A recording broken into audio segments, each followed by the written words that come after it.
Hello, you've caught me writing out my Christmas cards.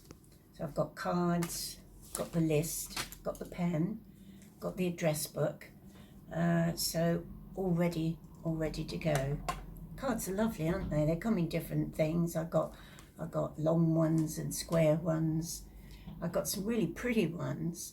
Got this one. I love this one with the stag. This is just lovely. Love that.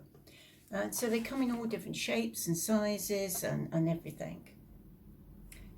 This is one of my favourites. This shows the nativity scene. I don't know if many people send Christmas cards now. You probably do it on your technical thing, and that's fine. But it's quite exciting to see an envelope on the doormat and wonder who sent. Of course, there's always that one person that you've forgotten.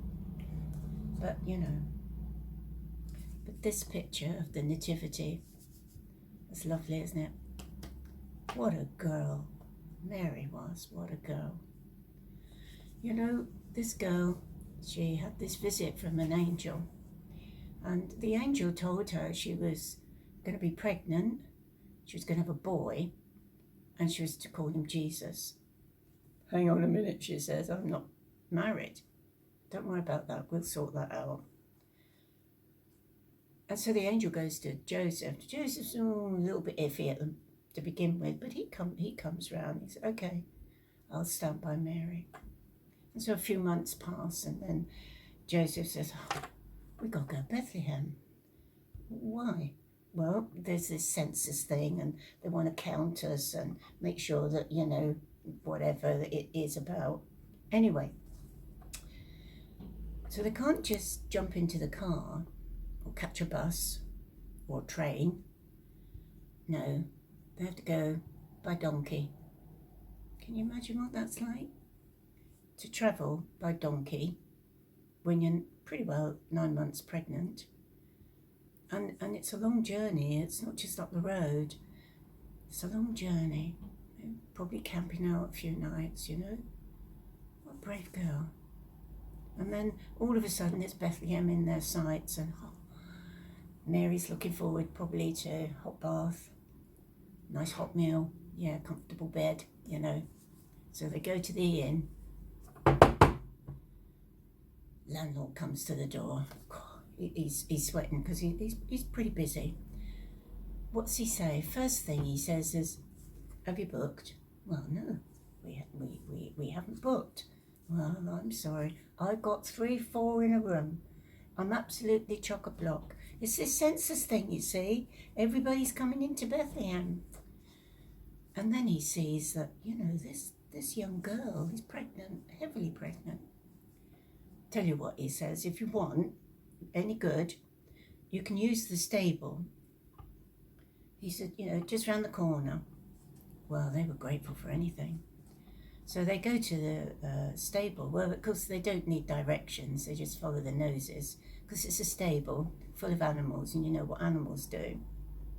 Anyway, they find a cleanish corner and put down some blankets and, you know, make themselves comfortable. Little while, Mary says, Joseph. Yes, Mary. I think the baby's coming. Ah, gosh. And baby comes. This beautiful, beautiful baby. Don't you just tear up at the thought of a baby? And this girl, you know, she didn't have a mum or her aunties running around with hot water and soft towels, and this young girl had to give birth pretty much on her own. Isn't that amazing? Isn't that amazing? Well, they just about get settled again. Well, in walk these 3 blokes.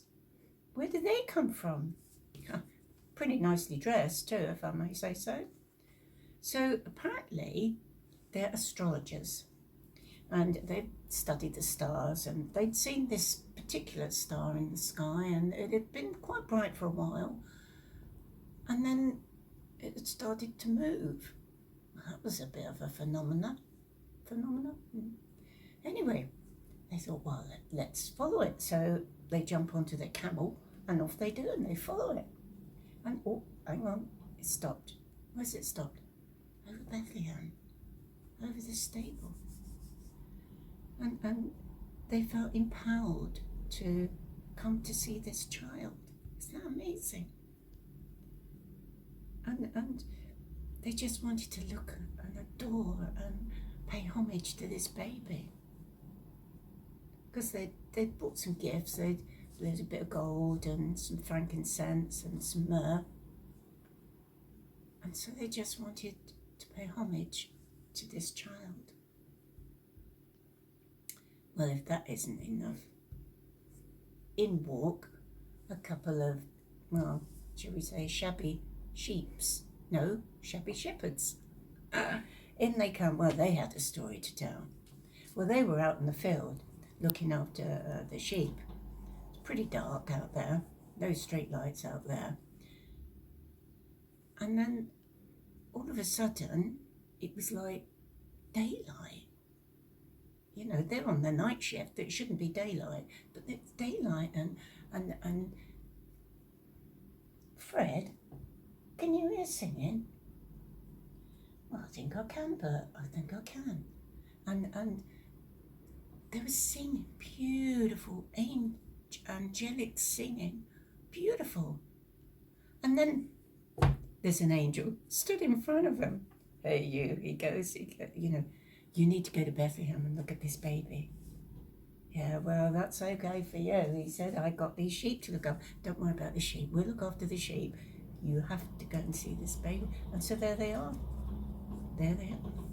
These shepherds, again, coming to look at this baby. Can't you? You know, you just... So there they all are, in that nativity scene that we see. You know, there's a lovely piece in Luke, and it says that Mary kept all these things, stored them up in her heart. That's what you do, isn't it? Because the thing is, this was no ordinary baby. This was a special baby. This was an M&S baby. Messiah, Saviour. Hey, special baby. There's a song we sing. We don't sing it very often, and I couldn't find the words, so I couldn't sing it. Not that I would have done. And it says, Mary, did you know? Oh, I'm going to tear up here. Did you know, Mary, this baby, this baby is the Saviour of the world. Oh, how wonderful is that? Yeah. Well, this isn't getting my Christmas cards written. Anyway, Merry Christmas.